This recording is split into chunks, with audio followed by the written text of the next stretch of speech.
Okay, so we're getting ready to do our first hive inspection. The wind out there yesterday was absolutely horrible, so I ended up having to do a voiceover on this deal. So let's hope this works out. But anyway, this is for you, those of you who do not know.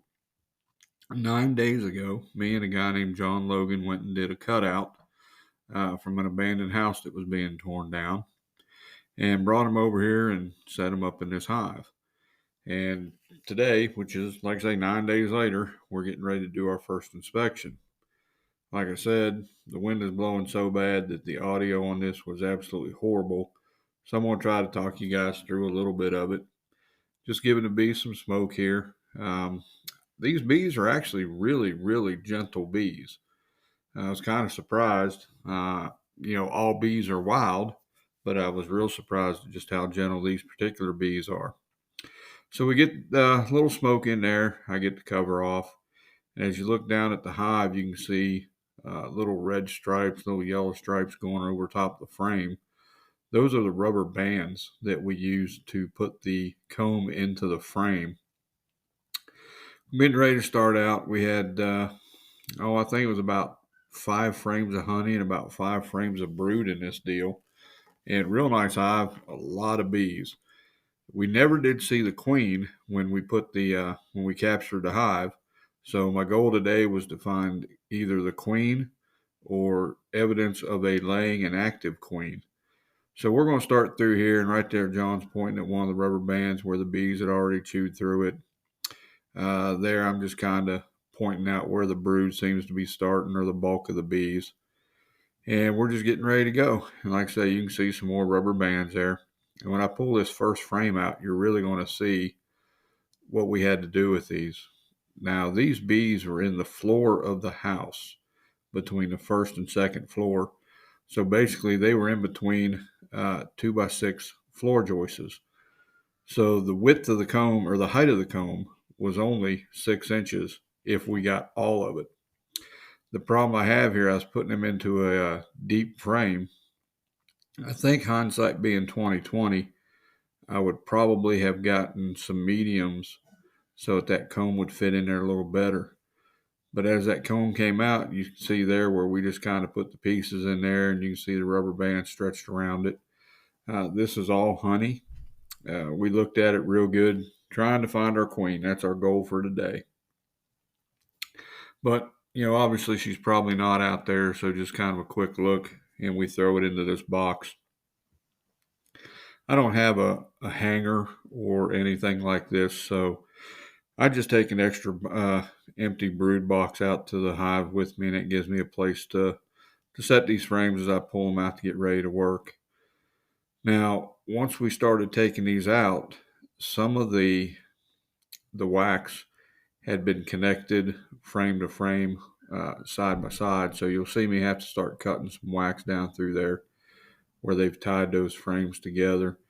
I guess that's probably one of the joys of doing these cutouts, is trying to get the hive straightened out to where they've got some good comb, and things are set up so you can actually work the bees and harvest honey on down the road. So right there, like I say, I'm just kind of cutting through that, getting that separated where I can bring that frame up out. The bees had done a pretty good job of securing the ends and the bottom of that honeycomb, but it was still all loose in the top, and it's not really sturdy. And I don't know if they're going to finish developing that wax all the way to the top and tie it into the top of the frame or not.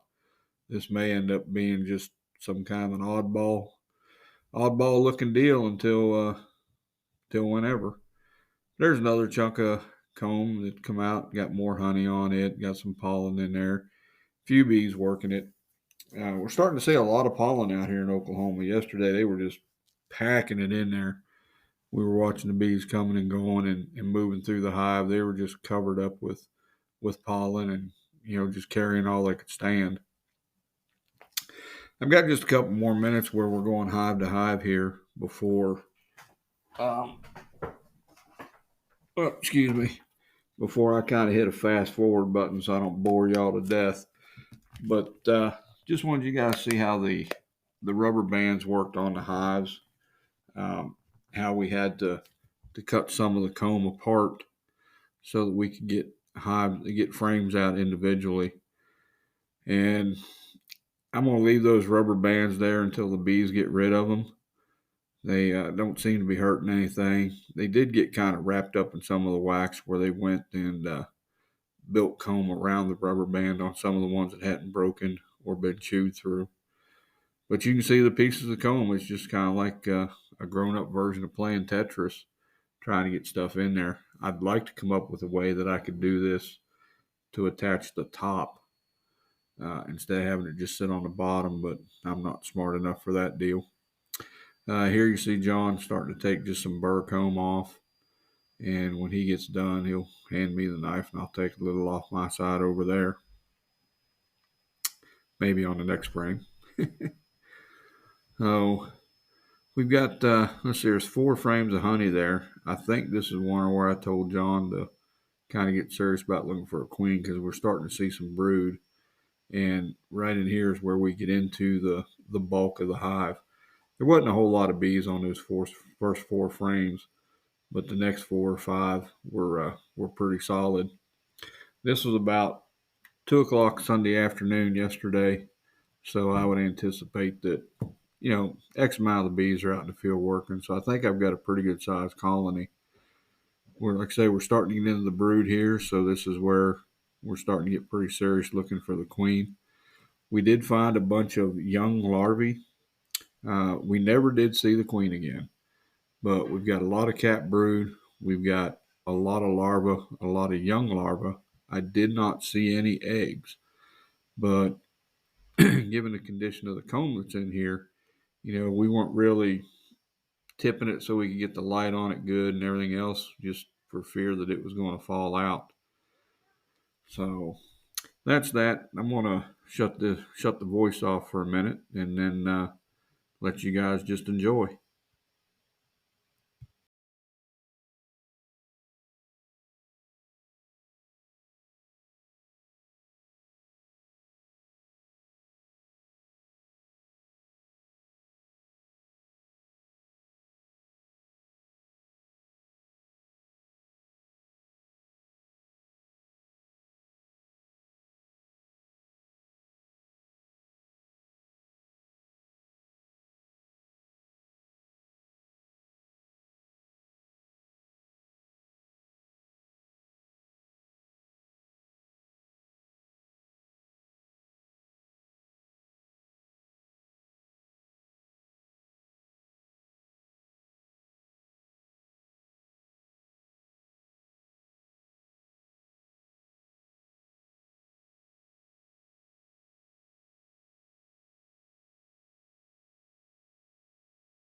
Good thing I happen to have a flashlight on me.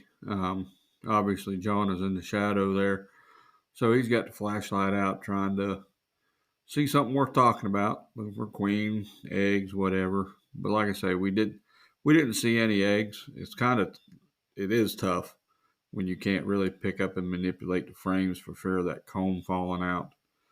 But here we go with things, and life's the American dream. I've got this kind of sped up because I don't want to bore you guys too much. But this is kind of how the deal went. We just worked our way across. We got to the very last 2 frames.